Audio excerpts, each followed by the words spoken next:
하나님 아버지의 은혜를 감사합니다.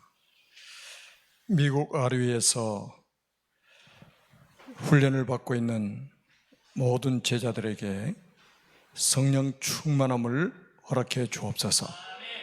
전 세계 현장에서 일어나고 있는 절대 제자들을 통해서 237개 나라 살릴 전도와 선교의 문이 열리는 복된 시간이 되게 해 주옵소서. 237개 나라 미래를 살릴 렘넌트들이 일어나는 시간 되게 해 주옵소서. 주의 능력의 천사를 파송하셔서 237개 나라의 복음을 맡고 있는 모든 악한 영들이 결박되는 시간 되게 해 주옵소서. 온전히 이 시간에도 살아계신 하나님께서, 성삼위 하나님께서 영광을 홀로 받으시고 우리에게는 때를 하나님의 복된 시간이 되게 해 주옵소서.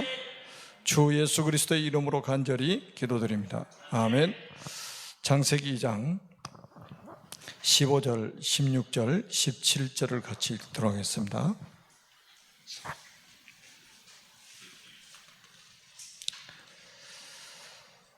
창세기 2장 15, 16, 17절 세 절을 같이 읽습니다. 시작. 여호와 하나님이 그 사람을 이끌어 에덴 동산에 두어 그것을 경작하며 지키게 하시고, 여호와 하나님이 그 사람에게 명하여 이르시되, 동산 각종 나무의 열매는 내가 임의로 먹되 선악을 알게 하는 나무의 열매는 먹지 말라. 내가 먹는 날에는 반드시 죽으리라 하시니라. 아멘. 우리 첫 강의에는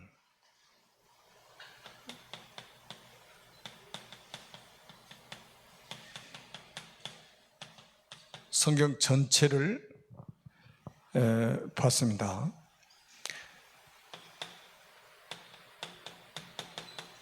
구약 성경은 39권으로 되어 있죠. 이 39권에는 오실 그리스도에 대한 예언입니다. 오실 그리스도에 대한 예언이에요. 그리고 신약 27권은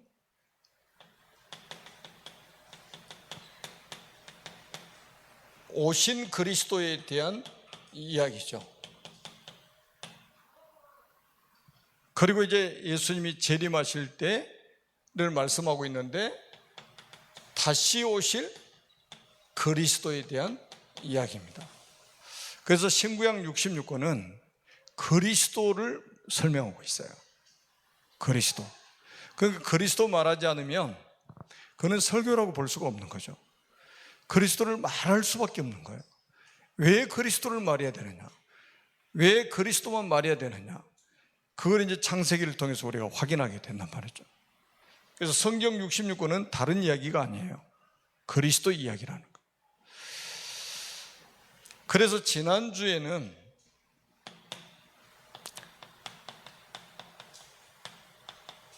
창조 언약에 대해서 말씀을 드렸습니다. 창조 언약에 있어서 가장 중요한 것은 뭐냐면, 창세기 1장 26절에 보니까 우리의 형상을 따라 우리 모양대로 우리가 사람을 만들자 하시고, 우리가 이런 말씀하시죠. 그래서 하나님이 직접 우리 인간을 하나님의 형상대로, 하나님의 모양대로 디자인을 하셨다는 거예요. 그리고 창세기 1장 27절에 보니까 하나님이 디자인한 그 모양, 그 형상대로 우리 인간을 창조하신 거죠. 그러니까 성삼위 하나님의 합작품이라고 우리가 말하잖아요. 그리고 하나님의 형상을 가진 존재이기 때문에 최고의 걸작품이라고 이렇게 설명을 합니다. 그리고 하나님의 형상 가진 존재가 우리 인간밖에 없기 때문에 만물의 영장이라고도 이렇게 설명을 하죠. 그리고 창세기 1장 28절에 보니까 하나님이 그들에게 복을 주시며 하나님이 그들에게 이르시되 생육하고 번성하여 땅에 충만하라. 땅을 정복하라. 바다의 물고기 하늘의 새와 땅에 움직이는 모든 생물을 다스리라 하시니라. 그래서 우리 인간에게 문화 정복을 할 수 있도록 처음부터 축복을 주셨다는 거예요. 세계 정복할 수 있도록 처음부터 하나님은 전 세계를 정복하고 다스리라는 거예요. 얼마나 우리 인간이 복을 받았습니까? 그리고 나서 모든 것을, 그러니까 하나님이 우리 인간에게 모든 것을 다 주신 거죠. 처음부터 우리 인간은 유일한 축복을 받은 존재죠. 그리고 나서 이제 오늘 우리가 읽은 말씀 속에는 무슨 언약이냐면 생명 언약이 담겨 있습니다. 생명 언약.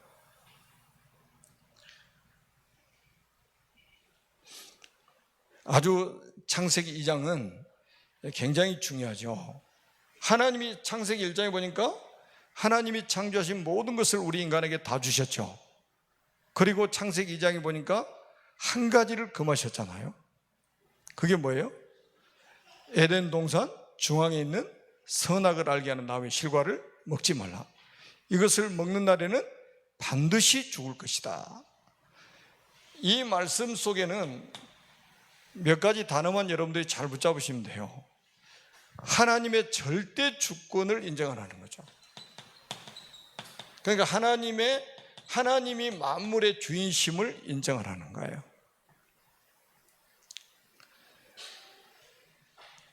그 제가 이제 창세기 강의할 때마다 설명을 하지만은 왜 선악과를 먹지 말라고 하셨을까?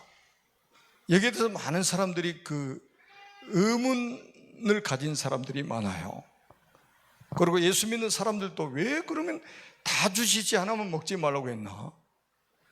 왜 하나만 먹지 말라고 그래 시험 들게 만들어서 우리 인간을 이렇게 불행하게 만들었나? 이렇게 이제 말하는 사람들이 있잖아요. 그 불신자는 또 어떻게 했어요?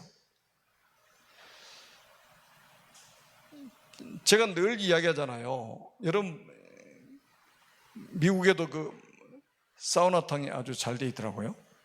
우리 한국 사람들이 지어가지고 우리 한국 사우나보다 더 잘 돼 있어요. 거기 사우나에 가면은 남탕 여탕이 따로 있잖아요. 그리고 우리는 설명하기가 좋은 게 뭐냐면 우리나라 대한민국은 남북으로 지금 갈라져 있어요. 그 남북 갈라지는 중앙에 뭐가 있어요? 철책이 있잖아요. 철책. 뭐를 암시합니까? 뭐를 암시해요? 금지선이잖아요. 이쪽에 남쪽에서 북쪽으로 넘어가도 안 되고 북쪽에서 남쪽으로 넘어가도 안 된다는 것을 암시하고 있는 거예요. 왜 남탕 여탕을 따로 만들었을까요? 남자가 여탕에 들어가면 안 된다는 거예요. 여자가 남탕에 들어가면 안 되는 거죠. 금지선이란 말이죠. 여러분들이 쉽게 이해를 할 수 있는 게 뭐냐면 이 선악과는 창조주 하나님과 피조물인 우리 인간의 구별하는 선이에요. 그게 우리 인간이 얼마나 뛰어난 존재입니까? 얼마나 지혜롭게 만들어졌습니까? 여러분 세상의 모든 피조물을 정복하고 다스릴 수 있는 능력과 권세까지 부여받았어요. 그런데 우리 인간은 창조주가 아니에요. 창조주가 아니란 말이에요. 피조물인 거예요. 하나님은 조물주, 창조주시고 우리는 피조물이다. 그거 인정하라는 거예요. 그것만 인정하면 이 창조 언약 속에 있는 모든 축복을 영원히 누리게 되는 거죠. 그래서 우리 신앙의 발판 10가지 중에서 가장 먼저 나오는 게 뭐예요? 하나님의 절대 주권이잖아요. 이거 인정하지 않으면 다른 거 생각할 수가 없어요. 하나님이 만물의 주인이라는 거, 그거 인정해야 되는 거예요. 그리고 우리가 두 번째 이 선악과 가지고 생각할 건 뭐냐면 거의 우리가 사용 잘 안 하는 단어예요.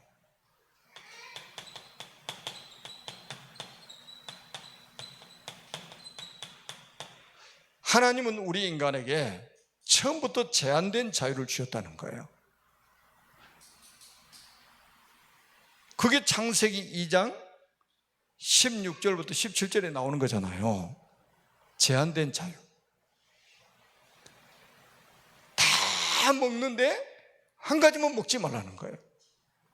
그걸 제한된 자유라고 이렇게 표현하는 거예요. 우리 인간은 하나님이 아니기 때문에, 피조물이기 때문에 하나님이 처음부터 창조하실 때부터 제한된 자유를 허락하신 거예요.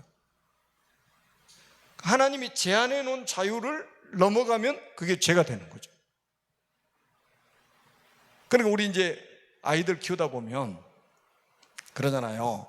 조금 이제 애들이 어렸을 때는 엄마 아빠 말을 100% 거의 뭐 순종을 하죠. 근데 조금 이제 커가지고 사춘기 정도 접어들면 뭐라고 그래요? 간섭하지 말라고 하잖아요. 간섭하지 말라고. 나 자유롭게 산다, 나 간섭하지 말라고. 나 자유롭게 살 거야. 그게 딱 지금 이걸 오해하고 있는 거예요. 제한된 자유. 우리 인간은 제한된 자유를 허락하셨단 말이에요.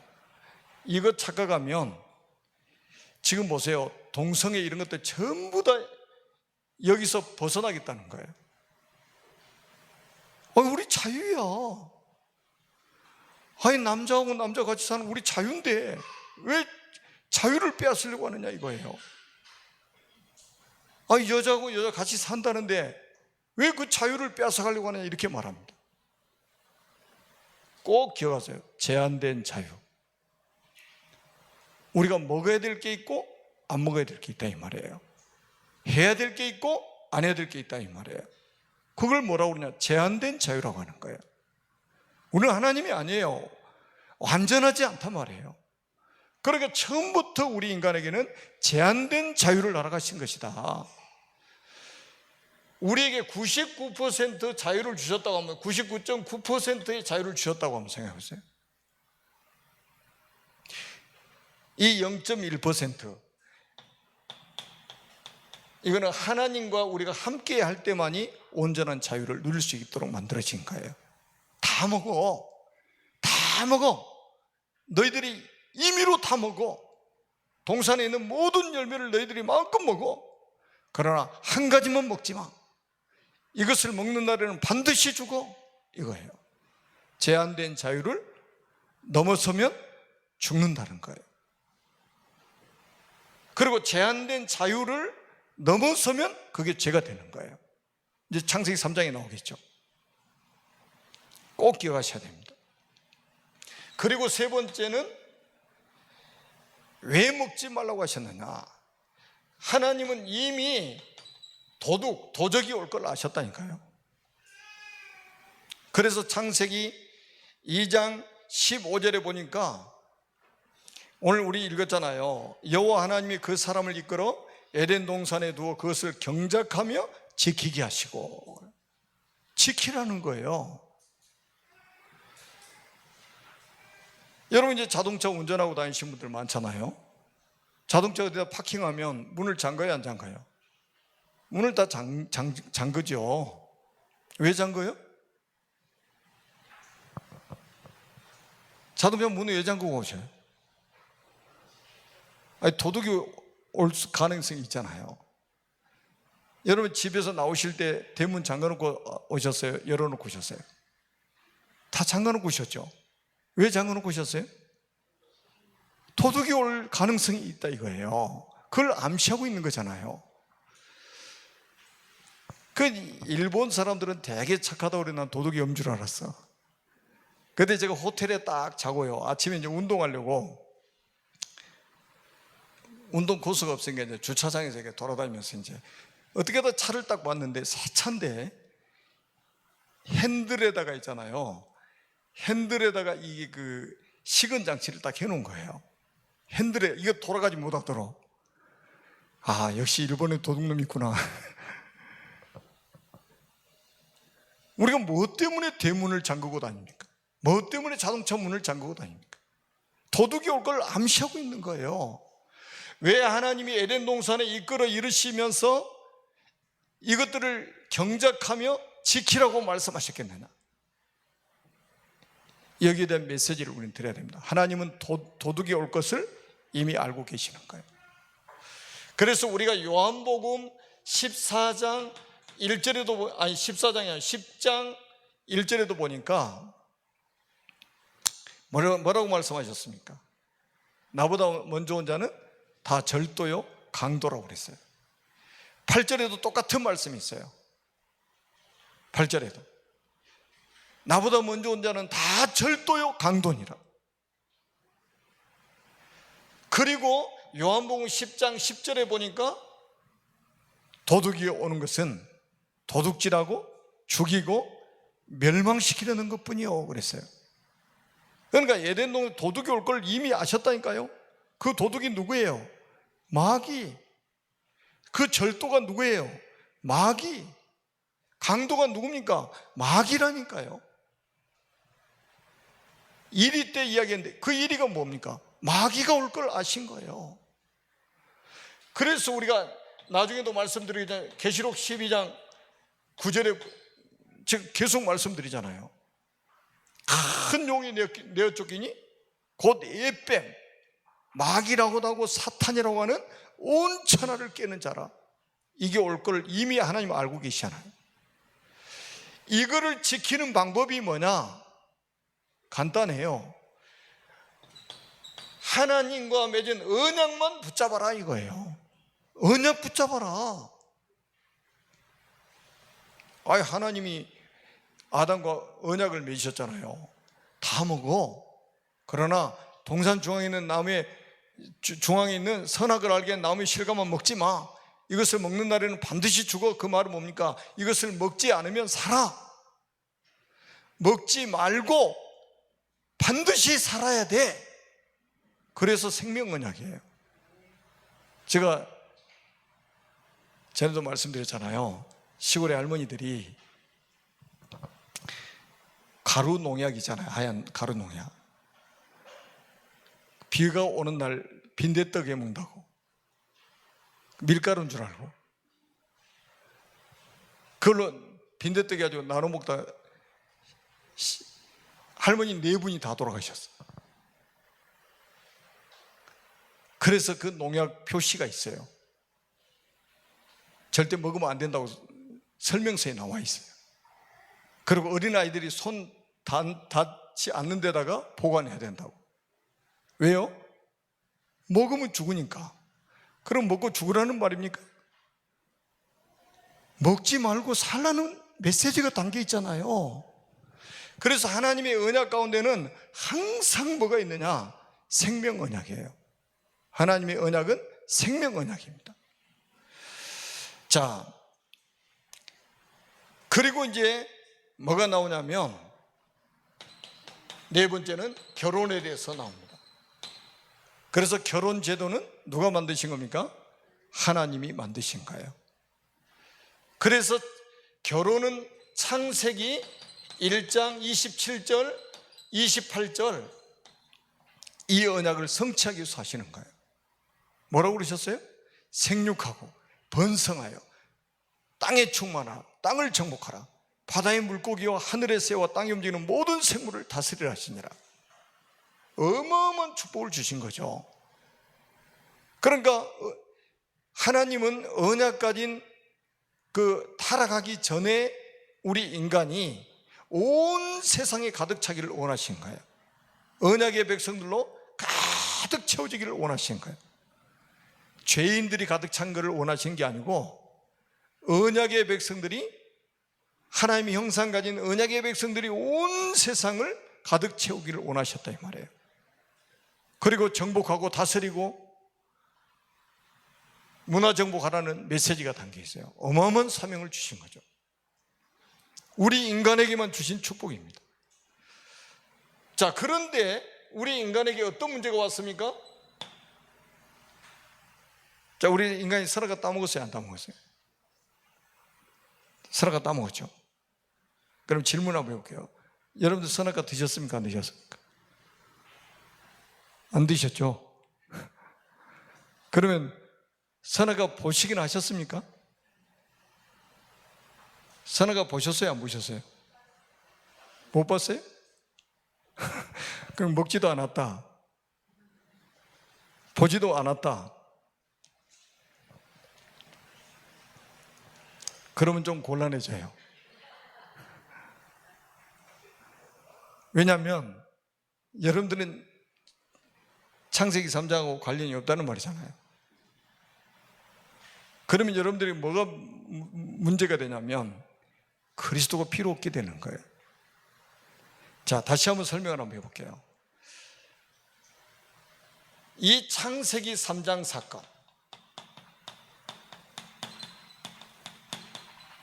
이게 굉장히 무서운 사건이잖아요. 하나님이 금하신 선악과를 따먹고 말았어요, 우리 인간이.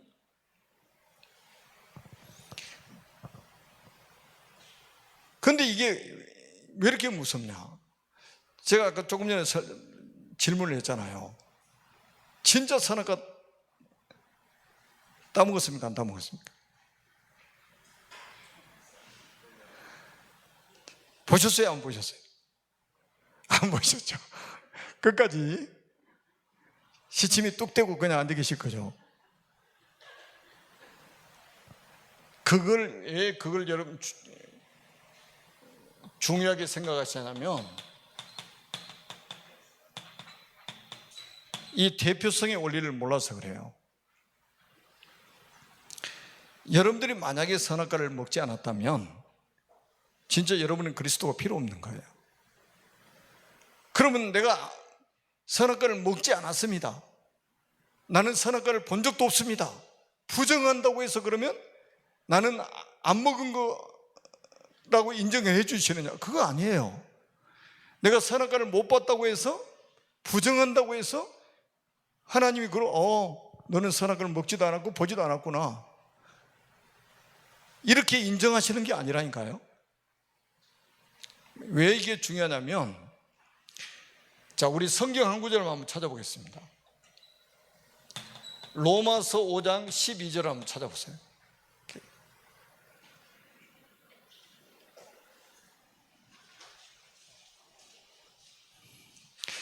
로마서 5장 12절 한번 찾아보세요. 이게 이걸 설명하고 있는 거예요. 자, 같이 한번 읽어봅니다. 한 사람으로 말미암아 죄가 세상에 들어오고 죄로 말미암아 사망이 들어왔나니 이와 같이 모든 사람이 죄를 지었으므로 사망이 모든 사람에게 이르렀느니라. 이게 대표성의 원리예요.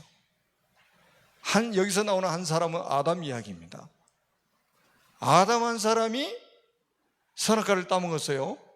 그 죄가 세상에 들어온 거예요. 죄가 세상에 들어옴으로 인해서 사망이 들어왔다고 그랬어요. 죄의 삭슨 사망이라고 그랬잖아요. 죄를 안 지었으면 사망을 당할 이유가 없는 거죠. 그리고 그 다음 구절이 중요해요. 이와 같이 모든 사람이 죄를 지었습니다. 아니, 선악과를 따먹기는 아담이 따먹었는데 모든 사람이 죄인이래요. 죄를 졌대요. 그러면서 또 뭐라고 그랬습니까? 사망이 모든 사람에게 이르렀느니라. 아담은 우리 인류의 대표예요. 우리 인류의 대표라니까요. 여러분, 우리가 이제 스포츠 여러분 경기 이렇게 보시고 그러잖아요. 우리 2002년도에 월드컵 때 우리나라가 몇 위 했죠? 4등 했잖아요. 4등. 아주 역사적인 사건이 일어났죠. 자, 지금 축구 선수는, 경기하는 축구 선수는 11명이에요. 11명. 근데 11명이 축구를 해가지고 4등까지 갔어요. 근데 11명이 4등 했습니까? 우리 대한민국이 4등 했습니까? 그건 어떻게 잘하셔요, 그렇게? 그 사람들이 축구 국가대표팀이기 때문에 그러는 거예요. 동네 축구 선수가 가가지고 이겼으면 우리 대한민국이 이겼다 이렇게 말하지 않아요. 그런데 국가 대표가 경기에 나가가지고 이겼다니까요. 우리 대한민국을 대표해가지고 나가서 경기를 해서 이겼어요. 그래서 4위가 된 거예요. 그래서 대한민국은 4위 이렇게 나오잖아요. 그게 대표성의 원리예요. 아담은 우리 인류의 대표예요. 그래서 아담 한 사람이 죄를 졌는데 이 세상에 죄가 그걸 통해서 들어오게 됐고, 죄가 들어오면서 사망이 들어오고, 아담이 죄를 졌는데 모든 사람이 죄를 졌다고 그랬잖아요. 그리고 사망이 모든 사람에게 임했다고 이렇게 말씀하고 있잖아요. 대표성의 원리. 자, 다시 한번 질문해 볼게요. 선어가 드셨어요? 못 드셨어요?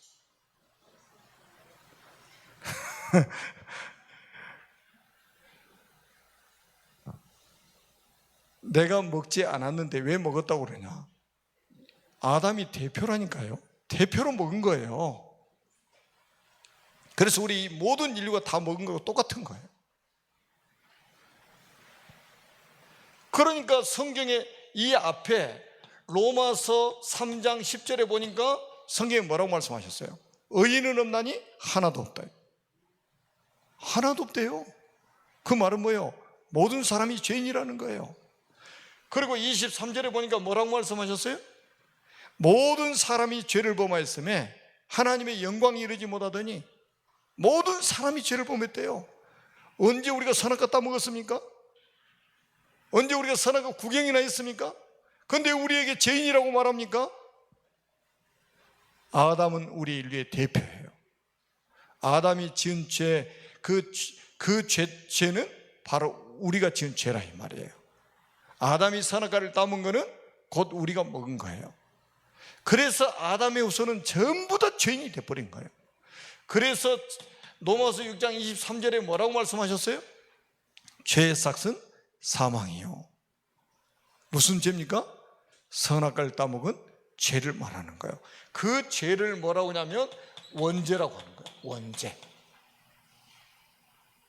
이 원죄가 얼마나 무섭냐? 내가 직접 지은 죄는 아닌데 나를 지옥 가게 만드는 죄예요. 내가 직접 지은 죄는 아닌데 나를 저주받게 만드는 죄입니다. 내 인생을 송두리째 망가뜨린 죄가 이 원죄예요. 이게 얼마나 무서운 죄냐? 내가 태어나가지고 죽을 때까지 한 번도 죄를 짓지 않아도 이 원죄를 가지고 태어납니다. 뭘로요? 법적으로 유전이 되는 겁니다. 법적으로. 아니, 성경 오늘 본문에 우리 찾아봤잖아요. 한 사람이 누구 이야기예요? 아담 이야기라니까요. 아담이 죄를 졌는데 왜 우리에게 죄인이라고 합니까? 우리 아담의 후손이잖아요. 아담의 후손은 전부 죄인이라 이 말이에요. 그러니까 그래야만이 우리 인류의 첫사람 아담에게도 그리스도가 필요하고 우리에게도 그리스도가 필요한 거예요. 이걸 모르니까 아니 우리가 죄인이 아닌데 왜 우리에게 그리스도가 필요하다고 말하느냐? 그래서 그리스도 거부하는 사람들이 많잖아요. 자, 이 원죄가 도대체 무슨 죄입니까? 우리 지구상에 이 영적인 존재 마귀가 개입을 한 거예요. 아까도 말씀드렸죠. 요한계시록 12장 9절에 보니까 뱀 곧 마귀라고도 하고 사탄이라고 하는 온 천하를 꿰는 자라. 그리고 하나님의 말씀에 불순종하는 죄를 짓고 결국은 뭡니까? 하나님을 떠나게 되죠. 이걸 원죄라고 하는 거예요.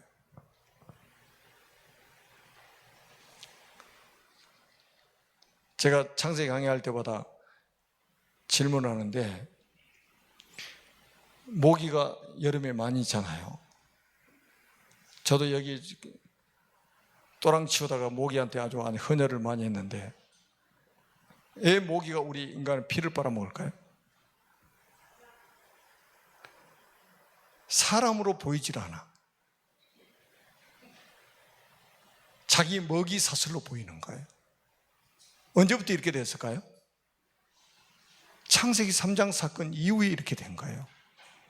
자, 창세기 1장, 2장 에덴 동산에서 모기가 사람의 피를 빨아먹을 수 있겠어요?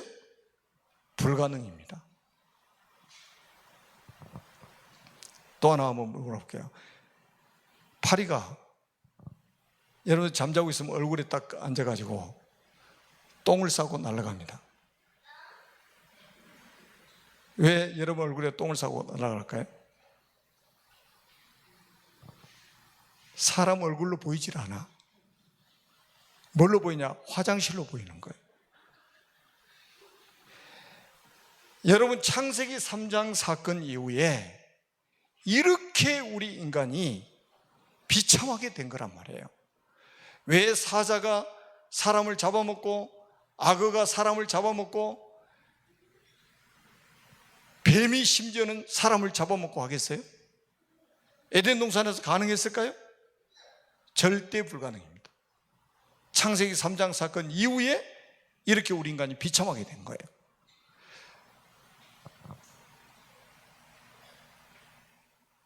그러니까 이 창세기 3장 사건, 이게 우리가 태어나기도 전에 있었던 사건인데 우리가 태어나면서 이 원죄를 가지고 태어난다니까요. 그래서 성경은 모든 사람이 죄인이라고 하는 거예요.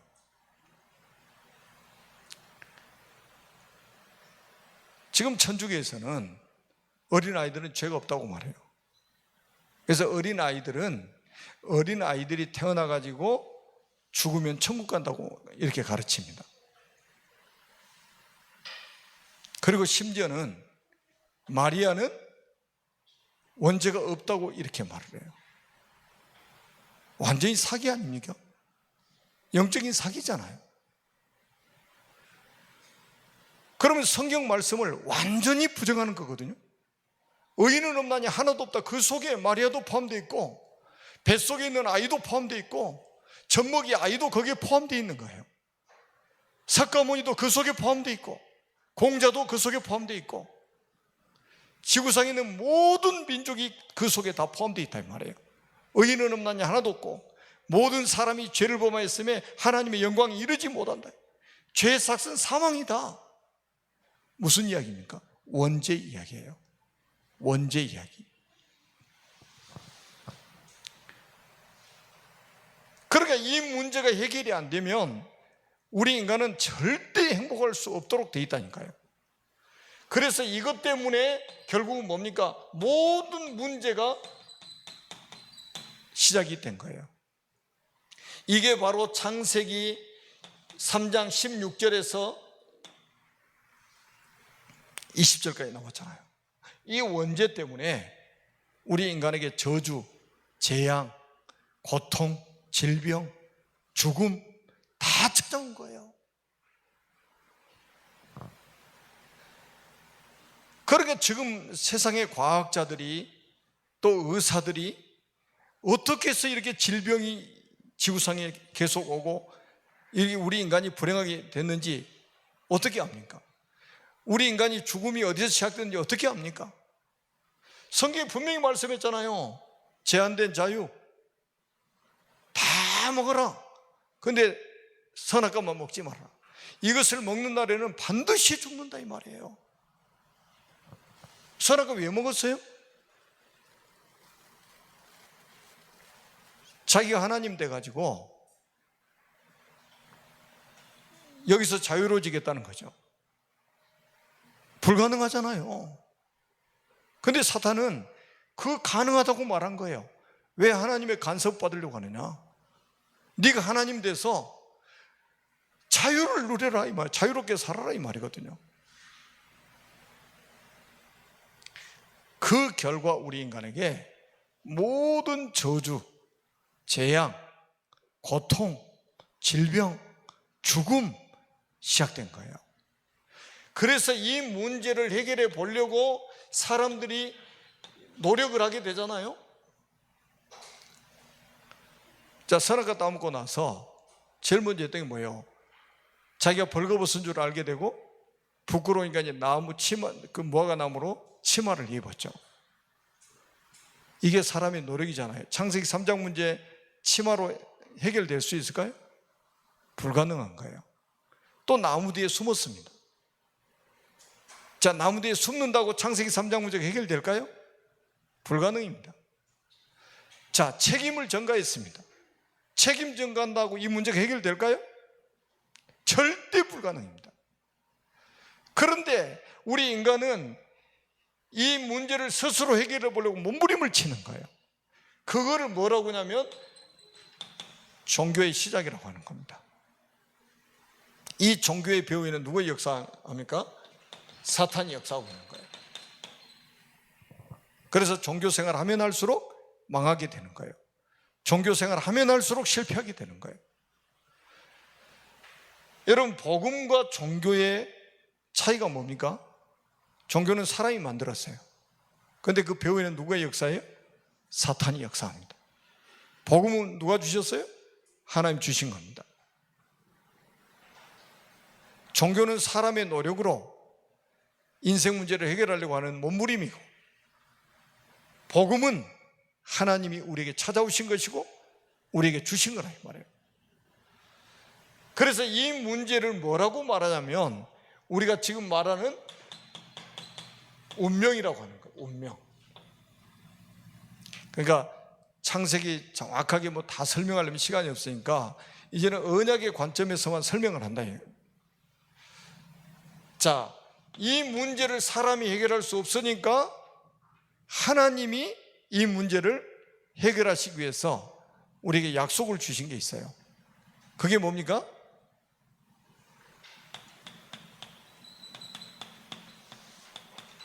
은혜 언약이라고 하는 겁니다. 이 은혜 언약이 뭡니까? 창세기 3장 15절 뭐를 약속하셨습니까? 여자의 후손이 뱀의 머리를 사게 할 것이다. 최초의 복음을 이야기했다고 해서 원시 복음이라고 이렇게 설명합니다. 우리 인간이 타락하자마자 하나님은 여자의 후손을 보내서 뱀의 머리를 사게 할 것이다. 뱀이 뭐라고요? 마귀 사탄. 그 정체를 요한계시록에 밝히고 있잖아요. 마귀 사탄의 머리를 박살내버릴 것이다.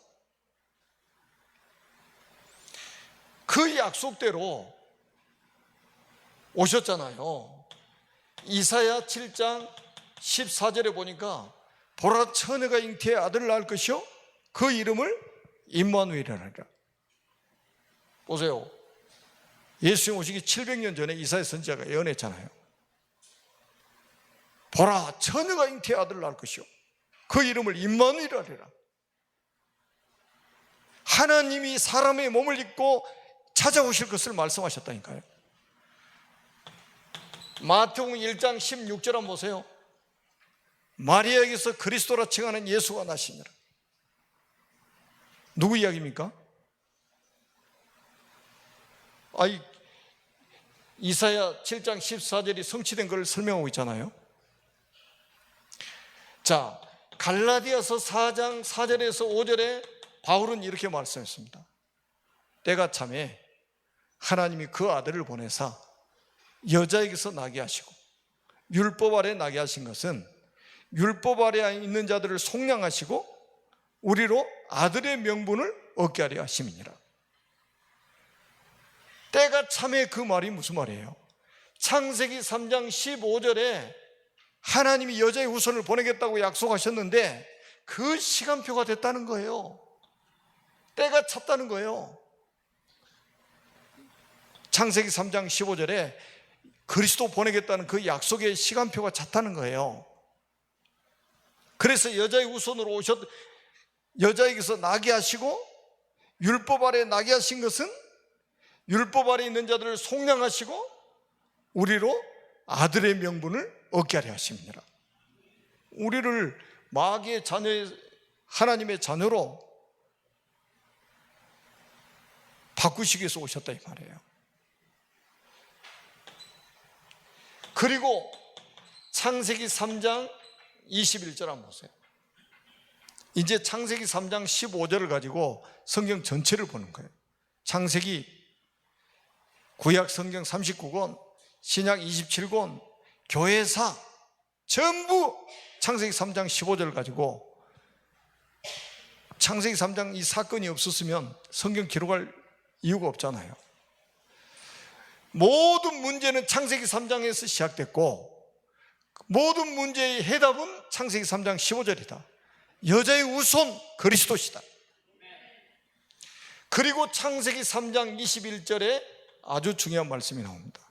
가죽옷 사건이 나와요. 가죽옷 사건. 이게 이제 지구 생기고 최초의 희생 사건입니다. 지구 생기고 최초의 희생 사건이라니까요. 자, 아담이 무슨 옷을 입고 있었죠? 무화과 나무로 치마를 입고 있었잖아요. 그런데 하나님, 이 무화과 나무는 종교라고 그랬잖아요. 창세기 3장 문제 해결될 수 없는 거라고 그랬잖아요. 그래서 하나님이 그 종교의 옷을 벗기고 피 묻은 가죽옷을 지어 입히신 거예요. 자, 가죽옷이 나오려면 뭐가 죽어야 돼요? 짐승이 죽어야 되는 거예요. 양이 죽어야 되는 거예요. 그래야 가죽이 나오는 거예요. 이걸 뭐라고 하냐? 희생이라고 그래요. 최초의, 지구 생교 최초의 희생 사건입니다. 이거 못 깨달으면요, 진짜 복음 이해를 할 수가 없어요. 그리스도의 희생을 통해서 우리가 구원받을 것을 말씀하고 있는 거예요. 이게 복음이라니까요. 피 묻은 가죽옷, 이게 복음이에요. 이게 이해가 되면 창세기 4장 4절에 보니까 아벨이 양의 첫 새끼 가지고 하나님의 제사를 지냈잖아요. 양의 첫 새끼로, 양의 첫 새끼요, 그 기름으로 여호와께 드렸더니 여호와께서 응답하셨더라. 아벨이 뭐를 붙잡았다는 거예요?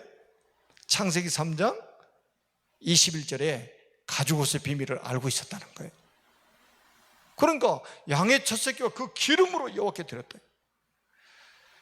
여러분이 잘 아시는 창세기 22장 13절에 보니까 무슨 사건이 나옵니까? 이삭 대신 순양이 나옵니다. 이게 무슨 사건이에요? 나 대신 그리스도께서 죽으실 것을 말씀하고 있는 겁니다. 어마어마한 사건이죠. 여러분, 이거 깨닫는 순간에 흑암 다 무너지게 됩니다. 이거 깨닫는 순간에 모든 저주 재앙은 다 무너지게 돼 있다니까요.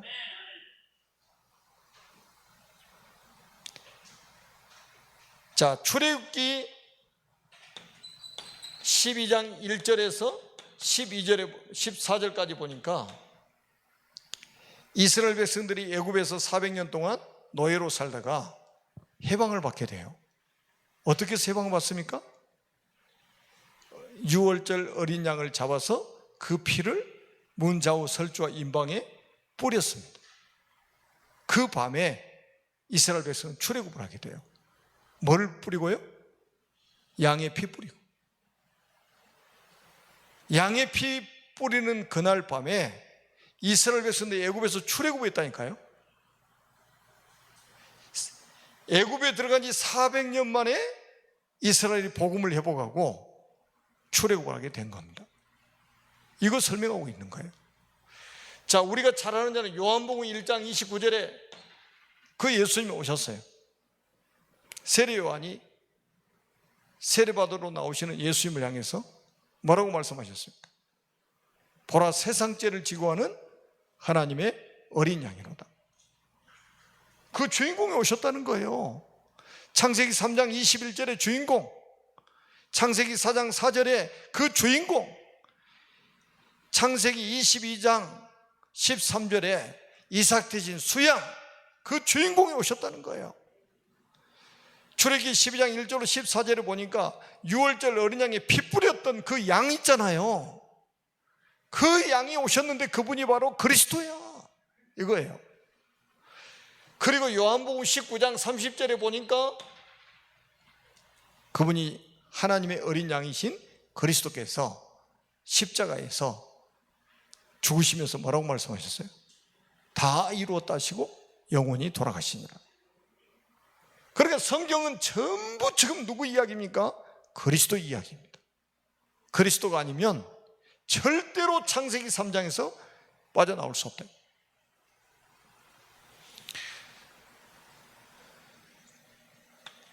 그래서 이제는 결론으로 우리가